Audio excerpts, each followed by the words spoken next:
How to become emotionless. तुम्हें क्यों बनना है एक इमोशनलेस इंसान? तुम्हें क्यों बनना है एक ऐसा इंसान जो अपने इमोशन को हद से ज़्यादा कंट्रोल कर पाए? तुम्हें क्यों बनना है एक ऐसा इंसान जो दूसरों को ये महसूस करा दे कि तुम्हारे अंदर किसी भी तरह का कोई इमोशन एग्जिस्ट नहीं करता? इसका मतलब सिंपल है, तुम्हें कुछ एक ऐसी चीज़ पता है जो तुम्हारे इस जगह को बहुत अच्छे से ट्रेन कर दे, तब तुम एक ऐसी पावर को अनलॉक कर दोगे अपने अंदर जिसके बाद कोई तुम्हें बीट तक नहीं कर सकता। तुम्हें ना ही कोई समझ सकता है, ना ही तुम्हें अपने हिसाब से चला सकता है, तुम्हें ना ही कोई मैनिपुलेट कर सकता है। और ये पावर तुम्हें बहुत अच्छे से पता है। एक इमोशनलेस इंसान अगर तुमने देखा हो तो पता है वो पूरी तरह से ऐसा तुम्हें महसूस कराता है कि हर सिचुएशन में वो अलग अलग तरीके से रिएक्ट तो कर रहा है। तुम उसे जोक्स सुना दे रहे हो तो वो हंस भी दे रहा है। तुम उसे कुछ ऐसी बातें बता दे रहे हो, कुछ बुरी खबर सुना दे रहे हो, कुछ ऐसी चीज़ बता रहे हो जिससे सामने वाले इंसान को दुख महसूस हो, तो वो तुम्हें दिखाएगा कि वो दुखी है, लेकिन उसे बिल्कुल फ़र्क नहीं पड़ेगा इस जगह से। मुझे ये बहुत अच्छे से पता है कि तुम अभी स्कूल में होगे, स्कूल के बाद तुम्हारा कॉलेज होगा, कॉलेज के बाद फिर तुम्हारा जॉब ढूंढने की प्रक्रिया शुरू हो जाएगी। और इन सभी चीज़ों के बीच, इन सभी चीज़ों के दौरान तुम्हारा एक डिपार्टमेंट बहुत ज़्यादा फ्लक्चुएट करेगा, और वो है तुम्हारे इमोशंस। जब तुम स्कूल में होगे, डेफिनेटली अभी तुम स्कूल में हो, तो तुमने क्या नोटिस किया है? कभी तुम दुखी हो जाते हो, कभी तुम बहुत ज़्यादा खुश हो जाते हो, तुम्हारे मार्क्स अच्छे आ जाते हैं, तुम बहुत ज़्यादा खुश हो जाते हो, तुम्हारे दोस्त तुम्हें गाली देते हैं, तुम्हें बिल्कुल अच्छा नहीं लगता, तुम दुखी हो जाते हो, टीचर तुम्हारी तारीफ़ कर देते हैं तो तुम बहुत ज़्यादा खुश हो जाते हो, तुम्हारे अंदर एक प्राउड फीलिंग आने लगती है। वहीं अगर टीचर तुमसे कुछ ऐसा सवाल पूछ ले और जिसके बारे में पूरी क्लास में तुम ना बता पाओ, तब तुम्हारे अंदर एक शेम महसूस होता है, एक गिल्ट महसूस होता है, और तुम्हें एक शर्मिंदगी महसूस होती है। तो ये सारा गेम है इमोशन का, और बस हमें इसी को ही मास्टर करना है, क्योंकि खुशी से लेके दुख तक और एक डर से लेके प्राउड फीलिंग तक एक एक चीज़ तुमने मास्टर कर ली तो मुझे नहीं पता कि तुम क्या बन जाने वाले हो, और लोग जो इस चीज़ को ट्राई कर चुके हैं वो क्या बन चुके हैं। तो चलो शुरू करते हैं इस वीडियो को एक वीडियो की तरह मत लेना, ये एक ट्रेनिंग प्रोग्राम होने वाला है। तो अपने पेपर और पेन अपने साइड में लेकर रख लो, तुम्हारे पास 10 सेकंड का टाइम है।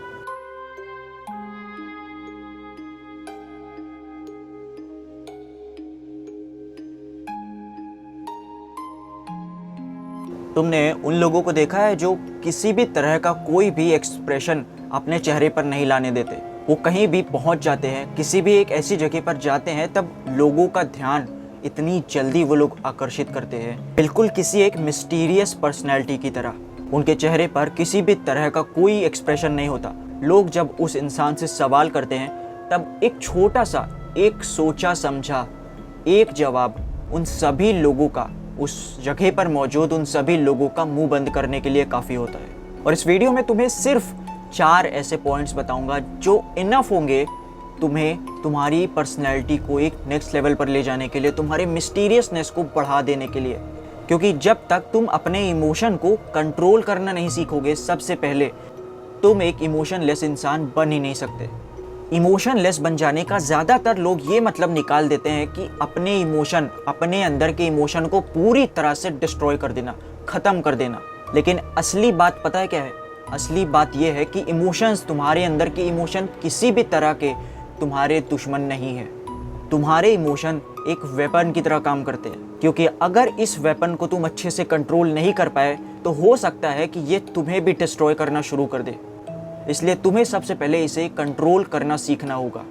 और हर एक बढ़ते हुए लेवल के साथ तुम इतना ज़्यादा इमोशंस को मास्टर कर लोगे, इतना ज़्यादा कंट्रोल कर पाओगे अपने इमोशन को, कि लोग तुम्हें इमोशनलेस कहना शुरू कर देंगे, और तुम्हारे अंदर से डर, तुम्हारे अंदर से प्राउड फीलिंग, तुम्हारे अंदर से डिप्रेशन, तुम्हारे अंदर से एंजाइटी, ये सारी फीलिंग्स ख़त्म होने लगेगी।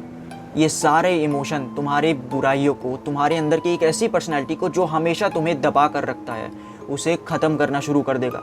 क्योंकि अब तुम एक्सपैंड कर रहे होगे, अपने आप को कॉन्फिडेंट बना रहे होगे, जस्ट अपने इमोशंस को कंट्रोल करके। तो इसीलिए मैंने तुम्हें इंट्रो में ही कह दिया था कि अपने साथ एक पेपर और एक पेन लेकर आओ, क्योंकि अब तुम्हें उसमें कुछ लिखना होगा। उस पेपर पर एक हेडिंग लिखो, रूल नंबर 1, और फिर उसके आगे तुम्हें लिखना है 6 सेकेंड रूल। यस, ये 6 सेकेंड रूल ये कहता है कि सामने वाला इंसान अगर तुम्हें गुस्सा दिला रहा है या किसी भी चीज़ को लेकर तुम डिप्रेशन महसूस करने वाले हो, किसी भी चीज़ को लेकर तुम्हारे अंदर एंजाइटी आने ही वाली है, तुम्हारा एग्ज़ाम है और तुम्हारे अंदर एक ऐसी चीज़ महसूस हो रही है कि क्या तुम इस चीज़ को कर पाओगे, तो वहीं पर ये सारा रूल एक एक करके काम आने वाला है। तो सबसे पहला रूल है 6 सेकंड रूल। तुम्हारे अंदर किसी भी तरह का कोई भी इमोशन आने से पहले तुम्हें एक चीज़ तो सबसे पहले उसे नोटिस करना होगी, किस तरह का इमोशन तुम्हारे अंदर से उस पर्टिकुलर सिचुएशन के लिए आ रहा है। एग्जाम्पल के लिए कोई चीज़ अगर तुम्हें बहुत ज़्यादा डिप्रेस फील करा रही है तो तुम्हें 6 सेकंड रुकना होगा, उसके बाद किसी भी तरह के इमोशन को अपने ऊपर हावी होने देना, सिर्फ 6 सेकंड, क्योंकि इतने में ही तुम डिसाइड कर लोगे बहुत अच्छे से कि क्या ये चीज़ तुम्हारे लिए खतरनाक होने वाली है या पावरफुल बना देगी। तुम्हारे अंदर से कोई भी इमोशन आए, तुम जस्ट 6 सेकंड रुको, 6 सेकंड के लिए रुक जाओ, कुछ मत रिएक्ट करो। सामने वाला इंसान खड़ा तुम्हारी बेइज्जती कर रहा है तो जस्ट 6 सेकंड के लिए रुक जाओ और उसके बाद बहुत अच्छे से सोच समझ के तुम उस इंसान को एक ऐसा रिप्लाई दे देने वाले हो कि दोबारा उसकी हिम्मत नहीं होगी तुमसे इस तरह की बात करने के लिए, दोबारा उसकी हिम्मत नहीं होगी इस तरह से तुम्हारे साथ बात करने की।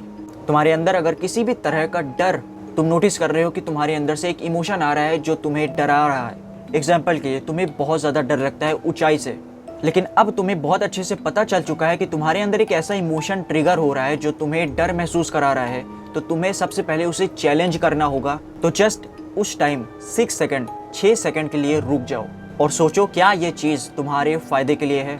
तुम्हारे सामने सांप खड़ा है, वो तुम्हें जस्ट डसने ही वाला है, तुम्हारे अंदर एक फियर ट्रिगर हो रहा है, तब उस केस में तुम्हें उस जगह से दूर भाग जाना चाहिए, तुम्हें वहाँ अपनी ताकत दिखाने की ज़रूरत नहीं है। लेकिन वही अगर फियर तुम स्विमिंग करने जा रहे हो और तुम्हें पानी में कूदने से डर लग रहा है, तो वो फियर तुम्हें बहुत काम आने वाला है। तो अपने इस फियर को तुम उसी जगह पर नोटिस करोगे और उसे चैलेंज करोगे कि इस काम को तुम्हें करना है या नहीं। अब आ जाओ हमारे दूसरे रूल पर।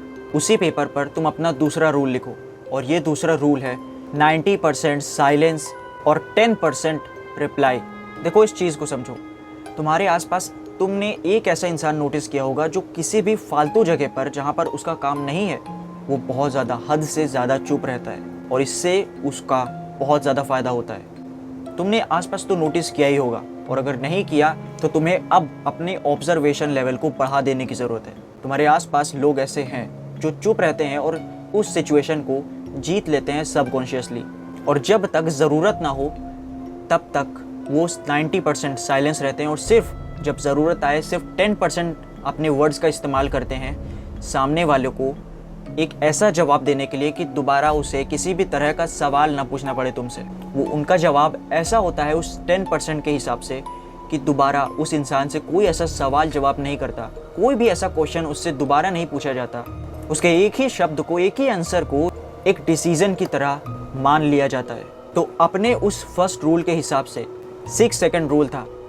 उसे अगर इस दूसरे वाले रूल के साथ मिक्स कर दो, कंबाइन कर दो, तुम्हारा 90% उस 6 सेकंड में जाएगा और सिर्फ 10% तुम उस सोच समझ कर जवाब देने वाले हो। मैं जानता हूँ कि अभी जो तुमने चीज़ अभी सुनी है वो हो सकता है कि इंटरनेट में तुम्हें ना मिले, क्योंकि ये सब कुछ हज़ारों बुक्स पढ़ने के बाद हो सकता है तुम्हें जानने का मौका मिले। ये सब कुछ तुम तभी जान पाओ जब हज़ारों बुक्स तुम्हारे सामने रखी जाए और तुम एक एक बुक्स को पढ़ो बहुत अच्छे से, उसके बाद हो सकता है तुम्हें ये जानकारी मिले।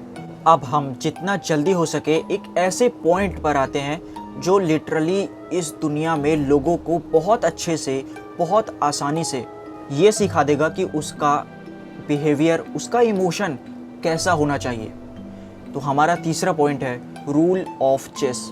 Play your life like a chess, play your game like a chess. कभी ऑब्जर्व किया है चेस पे बैठा तो प्लेयर कभी भी बहुत ज़्यादा खुश नहीं हो जाता किसी मूव को करने के बाद, कभी बहुत ज़्यादा दुखी नहीं हो जाता कि एक और उसने अपना चांस लूज़ कर दिया, कभी बहुत ज़्यादा गुस्सा नहीं हो जाता कि कैसे सामने वाला इंसान इतना अच्छा खेल रहा है। वो बस शांत रहता है और पूरी कैलकुलेशन उसके इस जगह पर चल रही होती है कि सामने वाले को कैसे हराया जाए। और रियल लाइफ में भी, बैटल फील्ड्स में भी, वॉर में भी बिल्कुल सेम ऐसा ही होता है। एक लीडर जो अपने सामने वाले दुश्मन को देखकर बहुत आसानी से अपने टीम को, अपने लोगों को ये ट्रेन करता है कि जब वो अपने इमोशन को खोने लगे, वो अपने दर्द को, कहराने को, अपने आंसू को ना छुपा सके, तब समझ जाना कि उनके पास कोई और दूसरा ऑप्शन नहीं है अपने आप को जीत दिलाने का। और सिर्फ इतना ही नहीं, एक लीडर को बहुत अच्छे से पता होता है कि चेस के गेम में जब तक इमोशन को मास्टर ना किया जाए, तुम्हें पता है सबसे ज़्यादा खतरनाक चीज़ क्या है, सबसे ज़्यादा डेंजरस क्या है? किसी भी चीज़ को प्रेडिक्ट ना कर पाना, किसी भी चीज़ का समझ में ना आना, राइट? और यहीं पर काम आता है हमारे चेस का एक ऐसा मूव जो सामने वाले इंसान को, सामने वाले कॉम्पिटिटर को, सामने वाले दुश्मन को कुछ इस तरह से हरा दे कि सामने वाला इंसान समझ ही ना पाए कि उसने गलती कहाँ की। रियल लाइफ में जब तुम हर जगह शांत रहते हो, गुस्सा आने पर अपने स्माइल के ज़रिए सिचुएशन को हैंडल करते हो, जब सब चिल्ला रहे हो तब तुम शांत रहते हो, जब सब मूव कर रहे हो तब तुम्हारी पलक भी नहीं झपकती, और जब सब अपने आप को प्रूव करने में लगे होते हैं तब तुम एक साइलेंट एक्शन लेते हो, तब तुम एक अनप्रेडिक्टेबल इंसान बनने लगते हो वहीं से ही। क्योंकि इस जगह पर तुम्हारा सारा फोकस ऐसे होता है कि तुम्हें किसी भी तरह से अपने फेशियल एक्सप्रेशन से, अपने इमोशन से, और तुम्हें अपनी बातों से किसी भी चीज़ को प्रूफ नहीं करना है। तुम्हें शांत रहकर जस्ट अपने एक्शन के ज़रिए सामने वाले को पूरी तरह से ये बता देना है कि तुम उनके जैसे नहीं हो। और अगर तुमने गलती से भी इस चौथे लेवल को भी, इस चौथे रूल को भी अपने तीनों रूल में ऐड कर दिया, तो मुझे नहीं पता कि तुम एट द एंड क्या इंसान बन जाने वाले हो। हमारा चौथा रूल है activate your God mode. Emotion तुम्हारा सबसे बड़ा दुश्मन है जब तक तुम उसे एक इंसान की तरह इस्तेमाल करते हो। एक इंसान सबसे ज़्यादा डेंजरस पता है कब होता है? जब उसे कोई प्रेडिक्ट नहीं कर सकता। उसका फेस बिल्कुल इमोशनलेस होता है, किसी भी तरह का कोई इमोशन नहीं होता उसके चेहरे पर, क्योंकि उसको बहुत अच्छे से पता है कि वो जिस प्लान पर काम कर रहा है वो बहुत अच्छे से कैलकुलेटिव है। लेकिन दुनिया को तो वो इस तरह से दिखाता है कि उसके पास कोई प्लान नहीं है, लेकिन एट द एंड वो पूरी दुनिया को कंट्रोल करने का पावर रखता है इस जगह पर। और हमारे इसी चौथे नियम का, हमारे इसी चौथे रूल का क्लियरली यही मतलब है कि जब तुम दुनिया को दिखाते तो हो कि तुम्हारे अंदर एक प्लान है जो तुम एग्जीक्यूट कर रहे हो डे बाय डे, लेकिन लोगों को बिल्कुल इसका अपोजिट लगता है। लोगों को लगता है कि तुम किसी काम के नहीं हो, लेकिन एट द एंड तुम एक ऐसी चीज़ उन सबके सामने जाकर रख देते हो जिससे अचानक तुम्हारी वैल्यू यहाँ से यहाँ हो जाती है उन सभी के नज़रों में। लेकिन अगेन इस सभी सिचुएशन में तुम्हारा कोई भी फेस किसी भी तरह का इमोशन नहीं दिखाता। तुम्हारी लाइफ में कोई भी प्रॉब्लम आने पर तुम उस प्रॉब्लम को कुछ इस तरह से टैकल करते हो कि तुम्हारी लाइफ में वो प्रॉब्लम इतनी सी है।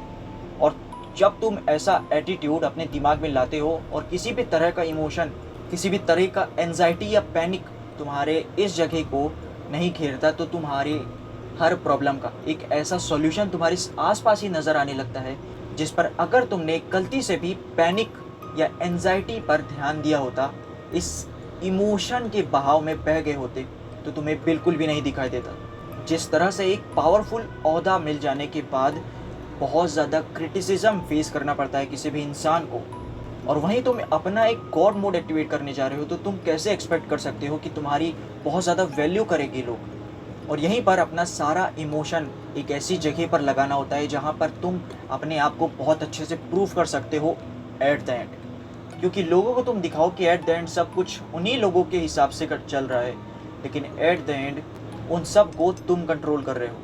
अगर इस वीडियो पर कुछ एक ऐसी चीज़ मुझे दिख जाती है, जैसे कि बहुत ज़्यादा एंगेजमेंट, जैसे कि एक अच्छा खासा नंबर ऑफ लाइक्स, या फिर तुम्हारी एक नई वीडियो की डिमांड जो कि इसी टॉपिक पर और ज़्यादा डिटेल में आनी चाहिए, तो फिर इसके बाद एक ऐसी वीडियो आएगी जो तुम्हें सच में हिला कर रख देगी।